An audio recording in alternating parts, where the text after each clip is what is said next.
أعوذ بالله من الشيطان الرجيم. بسم الله الرحمن الرحيم. السلام عليكم ورحمة الله وبركاته.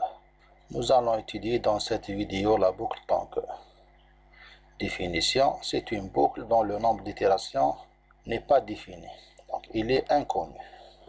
Et il est lié à une condition, ainsi qu'il peut être nul.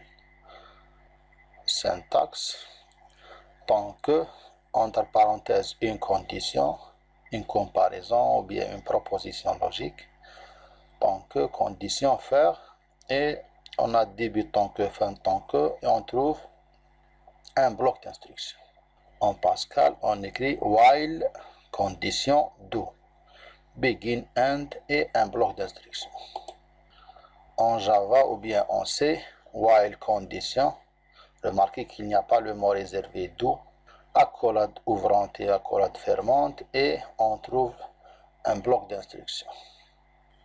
Exemple, nous allons traiter trois exemples. Premier exemple, soit n et p deux nombres entiers strictement positifs. Écrire l'algorithme et le programme qui calcule n modulo p par la soustraction successive. Soit disant qu'on n'a pas le droit d'utiliser l'opérateur modulo. Deuxième exemple, soit n et p deux nombres entiers strictement positifs. Écrire l'algorithme et le programme qui calcule le plus grand commun diviseur.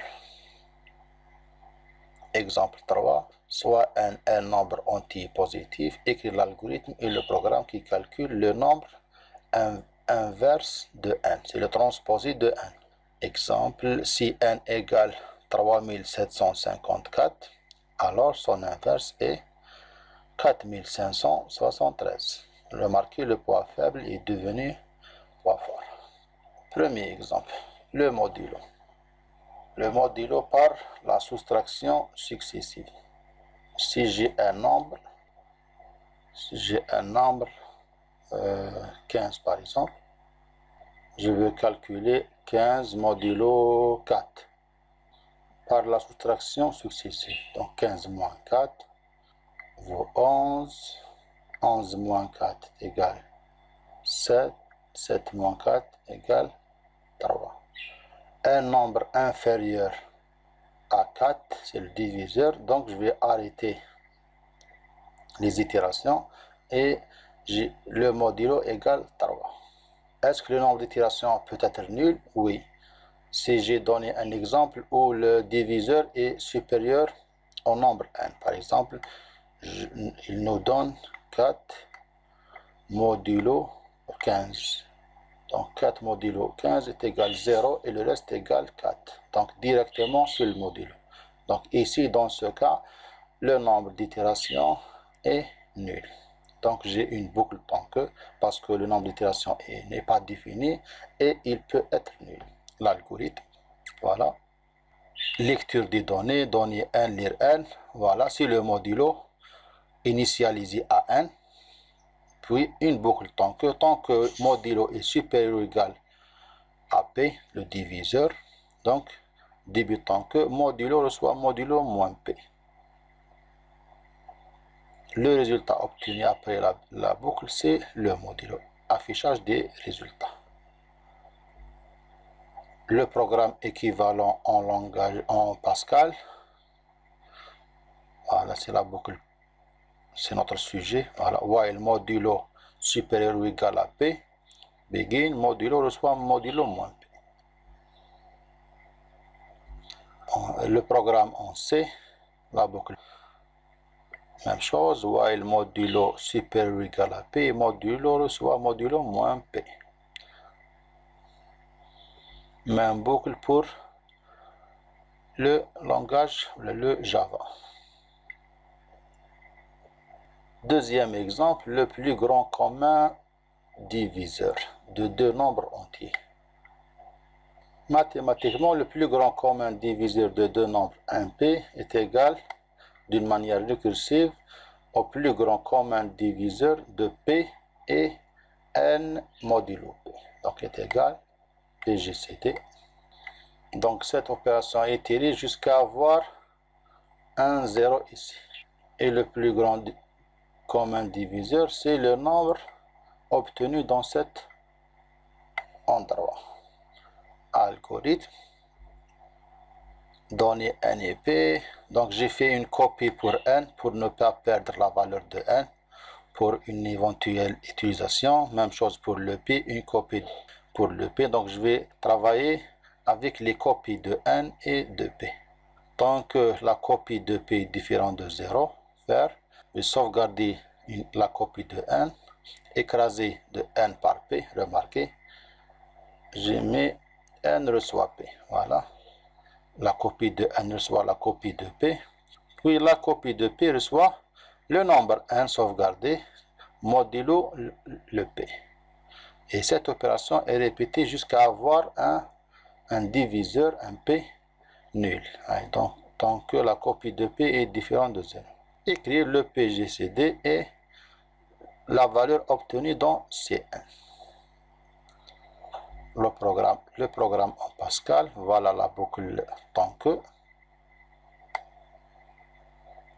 sauve reçoit copie de n reçoit copie de p, et la copie de p reçoit sauve mode copie de p. Le PGCD c'est Cn. Le programme en C, la boucle tant que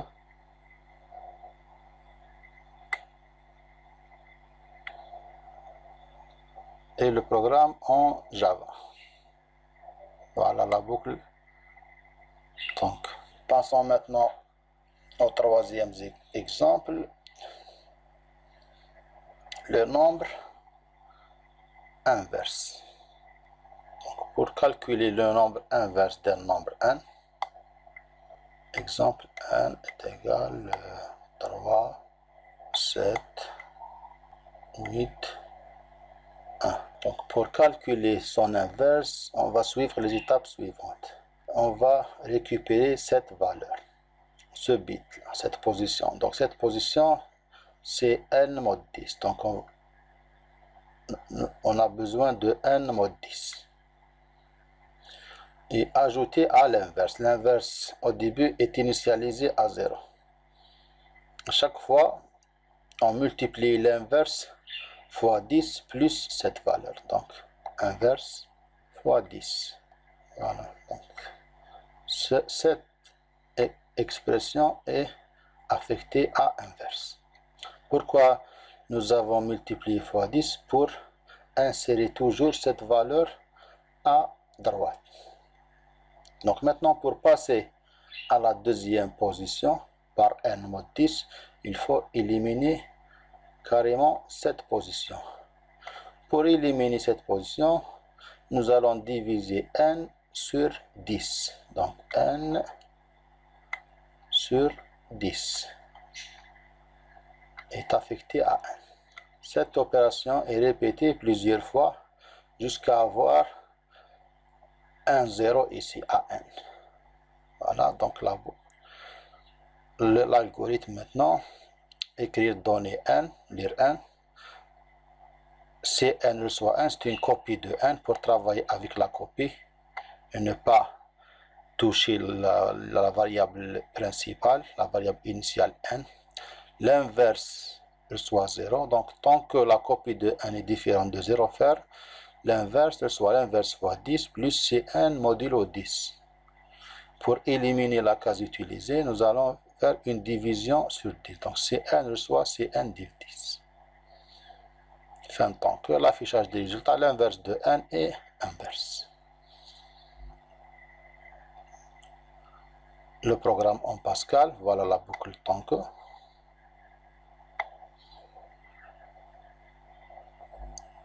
Même chose en langage C, la boucle tant que. Et au langage Java. Donc c'était notre cours d'aujourd'hui, la boucle tant que. Donc elle est caractérisée par deux caractéristiques. Tout d'abord, le nombre d'itérations est inconnu. En plus, il peut être nul. On peut ne pas rentrer carrément dans la boucle tant que. سبحانك اللهم وبحمدك اشهد ان لا اله الا انت استغفرك واتوب اليك.